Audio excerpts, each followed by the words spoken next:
pertama kami akan mewawancarai anggota Komisi A DPRD Kota Yogyakarta, Bapak Triyono Hari Kuncoro. Assalamualaikum. Saya dan teman saya, kami dari mahasiswa pendidikan biologi Fakultas Tarbiyah Universitas Islam Yogyakarta, Universitas Islam Negeri Yogyakarta, ingin mewawancarai Bapak terkait terkait identitas nasional, budaya, sosial. Bapak asli Jogja. Asli? Nggih. Lahir di Jogja? Nggih. Menghirup udara Jogja. Nah, kami ingin mengetahui bagaimana identitas nasional yang berada di Jogja dari dulu hingga saat ini. Itu tahun berapa? Dari kecilnya Bapak. Mungkin ini Pak, kan karena pemerintahan di sini ya ada kesultanan, ada itu. Kebetulan ada kerajaan dan itu maksudnya. Itu menurut Bapaknya gimana itu? Menurut saya nggak ada masalah. Jadi gini, kalau secara secara individu utamanya, saya merasakan kalau bicara nasionalisme misalnya agak lebih kental waktu-waktu dulu ya saya rasakan ya, dibanding sekarang ya. Jadi dulu itu jarang ini ya, konflik horizontal itu lebih minim gitu ya. Semangat persatuannya lebih kuat gitu ya. Kalau belakangan ini mungkin karena medsos juga gitu, ada namanya peran teknologi di situ ya. Orang semakin bebas bicara tanpa terkendali. Ukuran baik buruknya menjadi kabur itu. Menjadi kabur, benar salahnya kan menjadi juga sangat ini relatif ya. Padahal ada kebenaran mutlak yang harus diikuti. Nah, jadi ada perkembangan kalau menurut saya mengkhawatirkan ya sebenarnya. Mengkhawatirkan itu dari sisi itu. Karena tapi semua itu tidak lepas dari ini ya, prinsip keadilan ekonomi sebenarnya berasal dari situ. Kadang-kadang orang yang merasa tidak terlayani secara baik itu akan memunculkan jiwa-jiwa pemberontakan gitu, dalam tanda kutip. Tapi secara umum kalau DIY Yogyakarta itu masih bagus ya. Meskipun di sini ada kerajaan, meskipun harus satu kerajaan, dua identitas kenegaraan atau kebangsaan, tiga identitas keislaman gitu.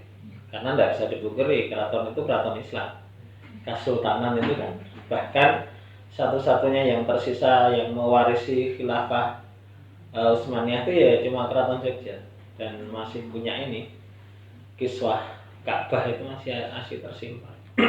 Bahkan dulu kalau menurut beberapa sumber ya, syarat untuk seorang pangeran untuk bisa diangkat jadi raja itu harus memahami minimal 10 kitab penting ya. Ada kitab tentang ketatanegaraan, bahkan hafal Quran.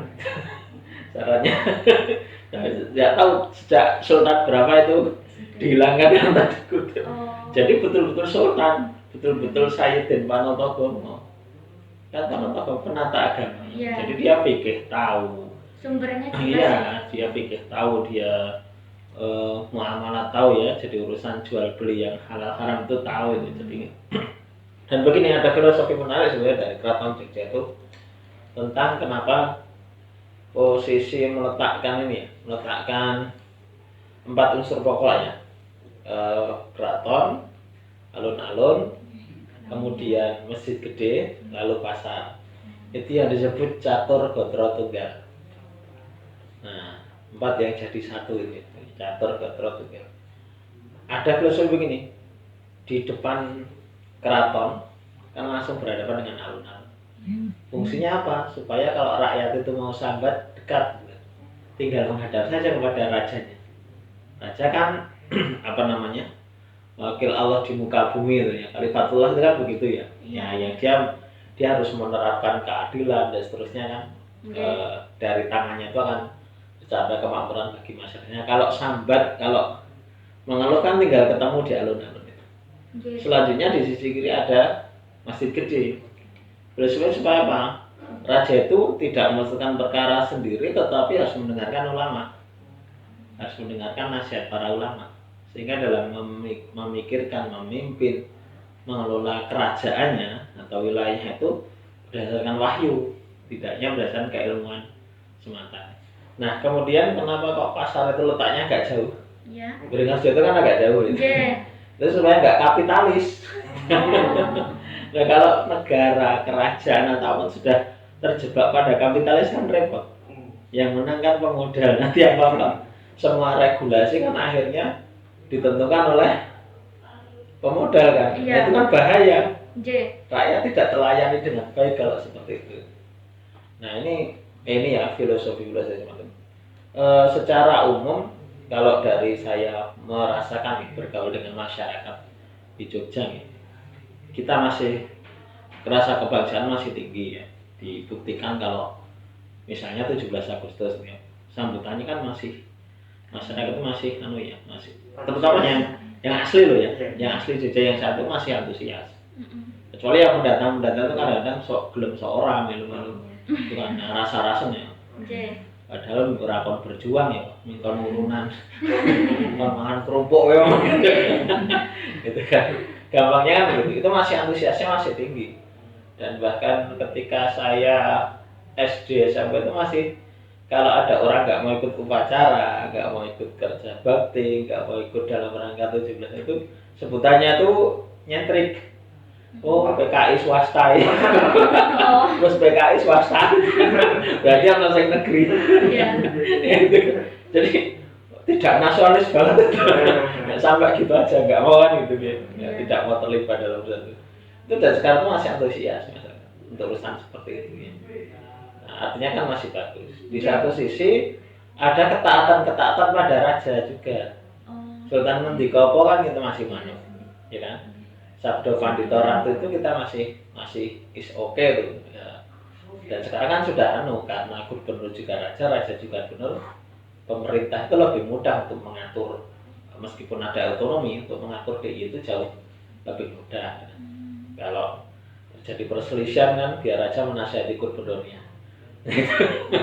Kan begitu. Kalau ada ketidakadilan yang dirasakan masyarakat, sambatnya yang rojo kan gubernur. Yang gagal tidak adil gubernurnya. Nanti monolog beliau ngomongan dewi. Itu ya di situ. Nah, kemudian kalau dari sisi religiusitas ya, saya lihat ya sama sih, secara nasional kan sebenarnya menguat cuman kemudian sayangnya penguatan itu tidak dibarengi dengan kesadaran ukhuwah yang baik ya. Sehingga terkesan terkotak-kotak ya, hanya terus seolah-olah kelompok-kelompokan yang lebih menonjol, bukan pada Islam secara keseluruhannya. Bayangan saya kan harusnya yang dibesarkan kan Islamnya, ya kan, bukan atas nama kelompok-kelompoknya atau organisasinya. Semangat ukhuwahnya itu yang harus terus dipupuk ya, terus dibangun, dipupuk sehingga yang besar itu Islam, bukan kelompoknya. Nah, kelompok itu kan hanya alat saja untuk mengaktualisasikan dirinya dengan cara kalau tata cara beribadahnya berbeda itu sudah akan terjadi terus. Masalah cabang dalam agama itu pasti akan berbeda. Ulama-ulama kita dulu juga mengambil hukumnya kan berbeda. Kalau kita kan dari sumbernya kan begitu ya. Ibnu Abbas, kemudian Ibnu Mas'ud, Aisyah, terus kemudian Ibnu Umar itu kan melihat Nabi sholat saja beda-beda. Jadi akhirnya kan beda-beda. Nah, karena 4 orang kan mesti ketemu Nabi juga di saat yang berbeda kan. Nah, ini yang membuat harusnya kalau memahami itu selesai semuanya. Kalau memahami ya semacam. Cuman ini kan tidak mudah ya. Apalagi di tingkat akar rumput itu kan tidak mudah. Yang cenderung lebih fanatis terhadap kelompoknya masing-masing, bukan terhadap Islamnya itu. Begitu gambaran umumnya. Terus ini Pak, untuk pertanyaan selanjutnya, untuk tujuan kita mewawancarai Bapak selanjutnya ini tentang pengaruh pandemi untuk sekarang. Nah, itu pengaruh terhadap entah itu dari ekonomi, pendidikan, kesehatan. Kalau ekonomi jelas ya, jelas terpukul ya. Kita ini kan kota pariwisata kedua setelah Bali. Ya, jadi pariwisata kan jelas mengandalkan tamu datang, mengandalkan objek wisata ya. Ini kan dengan pandemi ini meskipun kita tidak separah Bali ya, karena saya beberapa waktu yang lalu sempat ke Bali, parah banget kalau Bali itu ya. Ini sudah masuk gelombang PHK ketiga. Banyak hotel dijual, kemudian pekerja itu mudik yang Jawa ke Banyuwangi, yang Bali ke Karangasem daerah. Kalau Jogja ya terdampak. Cuman saya melihat meskipun ini berat ya, beratnya artinya begini. Mau menyelamatkan warga secara kesehatan atau ekonomi yang ambruk sama sekali. Ini kan dilema sebenarnya bagi pemerintah manapun ini. Nah, yang mengambil jalan tengah, kadang-kadang ya agak direm gitu. Nah, secara umum ekonomi kita ya turun jauh ya. APBD di kota turun jauh, di provinsi turun jauh ya, tidak mencapai target itu jelas ya. Maka ada, apalagi ditambah refocusing anggaran, beberapa anggaran dipindah untuk dan fokus 2021 nanti APBD lebih banyak untuk mengembalikan ekonomi, mensupport UMKM, kemudian menyediakan pelatihan untuk warga itu supaya ekonominya kembali. Itu ya, secara ekonomi sangat berdampak. Nah, kalau pendidikan kemarin kita sempat bikin pansus pengawasan pendidikan ya, pelaksanaan perda pendidikan di kota Jogja. Nah, selama pandemi ini nanti ada anggota yang ke radio untuk wawancara tentang pendidikan.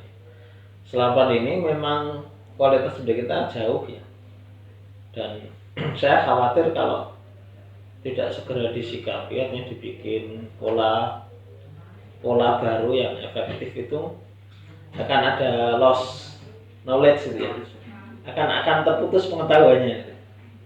Karena memang tidak mudah belajar dari itu, apalagi ilmu yang membutuhkan praktek ya. Karena STM mau apa? Misalnya diajarin nyulir sekolah, ya kan? Nah, kemudian adik-adik kita SD itu memahamkan anak kelas 1 SD itu gimana kalau nggak praktek. membaca.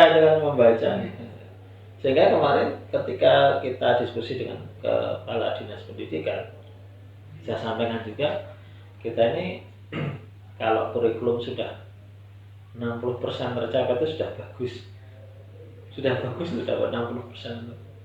Nah, terus saya sampaikan begini, harus ada kebijakan mana ilmu yang harus dikuasai dan mana ilmu yang cukup diketahui. Kenapa? Karena prakteknya banyak ilmu yang didrill ke anak didik, ke peserta didik ya, ke siswa yang pada akhirnya ketika dalam kehidupan mendatang tidak terpakai. Benar nggak? Jadi kan dulu SD SMP sinau apa saja, terus nanti ketika mengarungi kehidupan selanjutnya kira-kira yang digunakan apa saja itu sudah terbayang kan? Nah, ini makanya kita harus sampaikan mana yang harus dikuasai dan mana yang harus diketahui, ya, cukup diketahui dan mana dikuasai. Kurikulum sudah menentukan, iya ada batasan iya, tapi ya yang pintar-pintar lah mengaturnya ya, sehingga dalam sudah terbebani ya kan, dengan belajar daring itu bebannya menjadi semakin bertambah ya, karena faktanya anak-anak sudah nggak betah hari ini, sudah sekian bulan ya, 9 bulan sudah mau lahir kan kalau ibu hamil. Sudah nggak betah itu suruh belajar daring.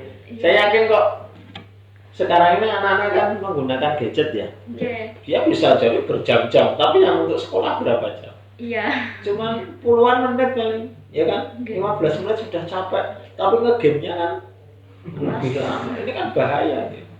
Bahaya, ilmunya nggak dapat, mainannya iya dapat. Ini yang saya katakan tadi bisa jadi lost knowledge gitu ya. Ada pengetahuan yang terputus gitu ya. Kalau tidak mau dikatakan lost generation gitu ya.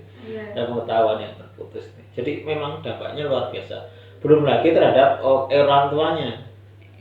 Secara ekonomi orang tuanya terdampak, nyambut gaya susah, di PHK, kudu nukok ke kuota. Iya. Ya kan? Ini masalah lagi. Belum lagi yang HP-nya cuma satu serumah. Iya. Anaknya lurus sekolah kabeh. Nggih. Dan HP-nya bekerja bapaknya. Sudah masalah lagi ini kan. Jadi memang luar biasa ya dampak pandemi. Nah, alhamdulillah kita kemarin dorong pemerintah kota lewat Diskominfo untuk memasang wifi gratis di tempat-tempat publik. Nah, sudah terpasang. Saya lupa nih, kemarin ketika siaran di TV sama kepala Kominfo itu sudah 100 sekian yang terpasang. Di 2021 nanti akan nambah 200-an titik ya. Kalau kita untuk semua RW kan butuh 600 sekian. Iya. Kalau semua RW ada itu harus sediakan 600. Saya jumlah RW-nya lupa. 619 ya, kalau nggak salah nih. Nah itu ya. Jadi masih banyak yang harus. Dan itu sistemnya tidak semuanya dibiayai APBD, tekor ya.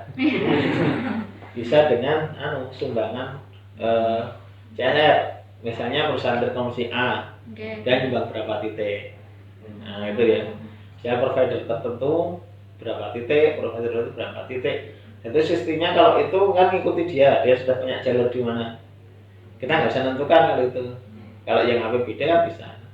Tergantung mereka geret. Kalau bahasa geret kabelnya kemana itu diikuti saja kan. Nggak mungkin mereka jaringannya baru sampai sini, baru sampai Timogo. Kita mintanya di pojokan dekat Sono Sewu itu perbatasan Jogja Bantul. Susah, mereka nggak akan nyanggupi. Itu guys, jadi pendidikan banyak kendala yang dihadapi. Wacana tatap muka 2021 baik, tapi perlu kajian serius. Kenapa saya bilang demikian? Karena faktanya mulai akhir November kasus di DIY itu meningkat terus. Kemarin ini kota saja 60-an.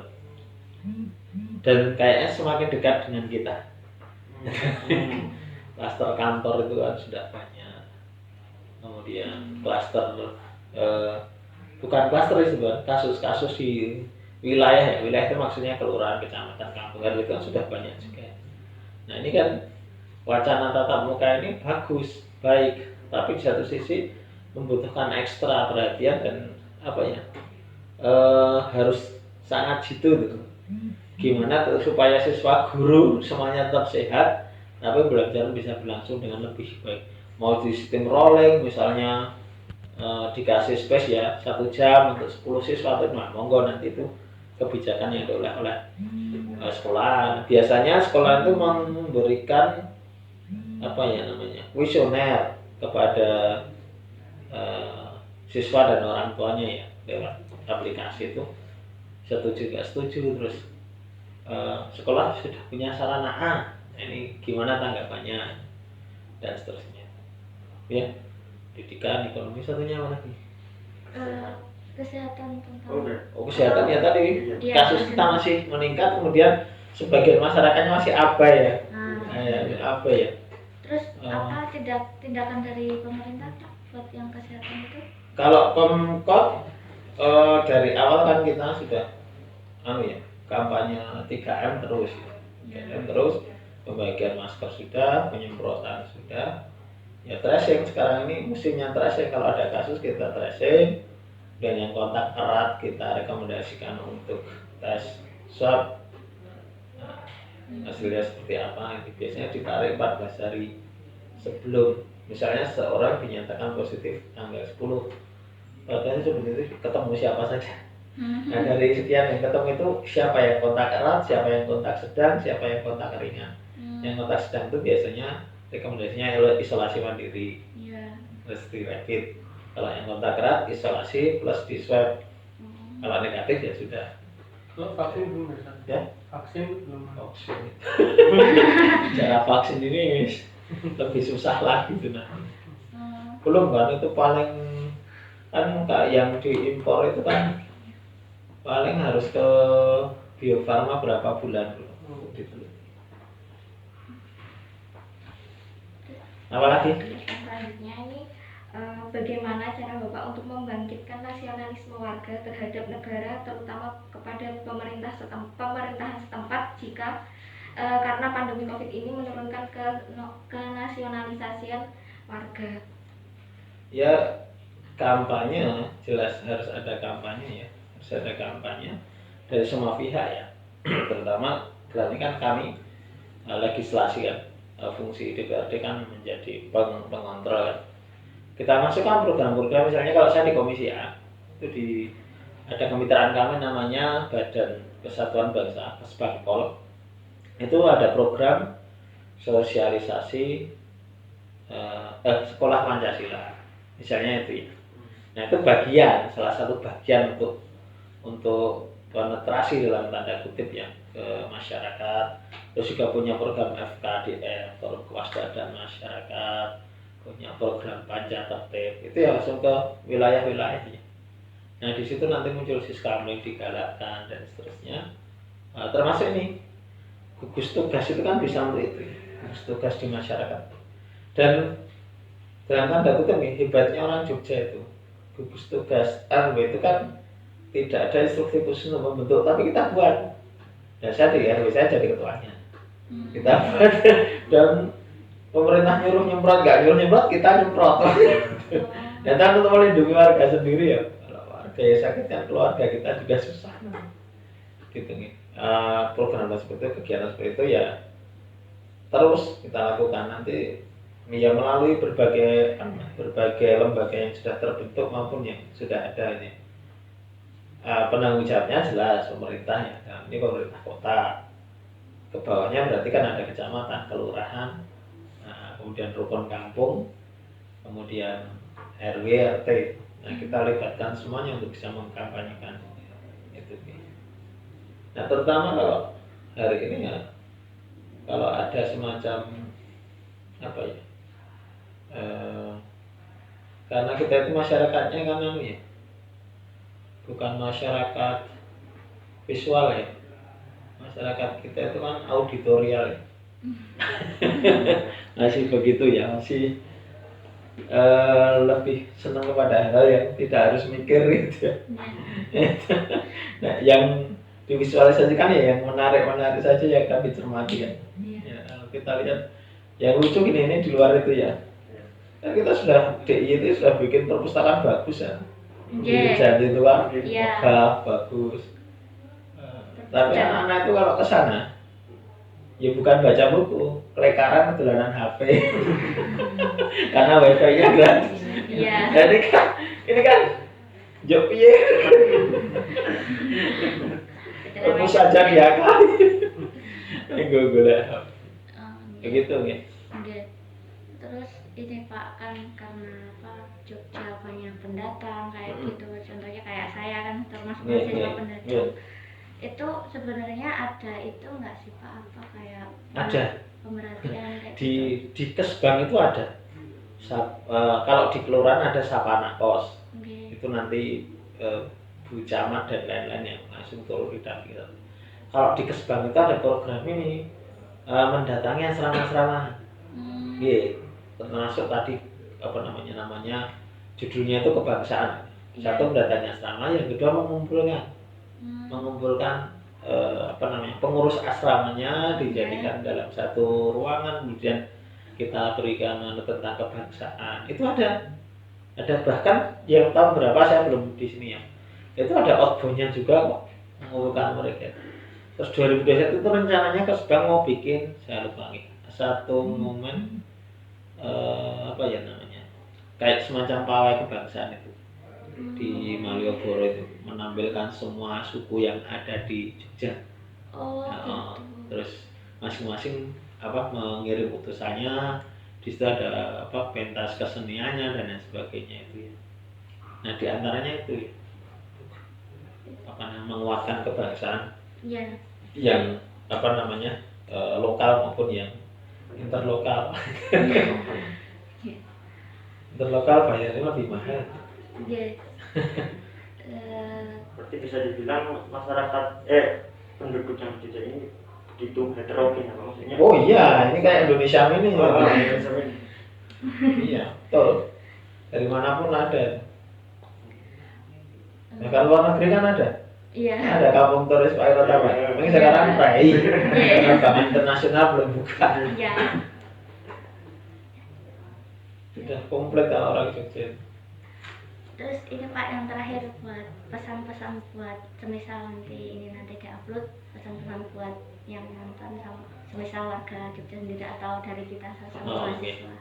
Ya pesannya pandemi jangan menyurutkan semangat ya untuk terus berkarya, berusaha, kemudian mengeratkan kembali kalau persaudaraan atau ukhuwah apa namanya sudah mulai mengendur, harus dikuatkan kembali, harus menyadari betul bahwa kita ini sama-sama penghuni bumi Allah. Nah, sama-sama warga negara Indonesia yang sama-sama kita cintai ini. Nah, harus selalu berpegang pada itu. Warisan dari founding fathers negara kita itu mewariskan kemerdekaan untuk dikelola dengan baik untuk sebesar-besar kemakmuran rakyat yang berkeadilan dan seterusnya. Sehingga ya kalau ada percikan-percikan api itu harus segera dipadamkan sampai besar dan membakar semuanya, menghabiskan kita. Tetap semangat, jangan lupa berdoa kepada Allah, jaga kesehatan. Siap.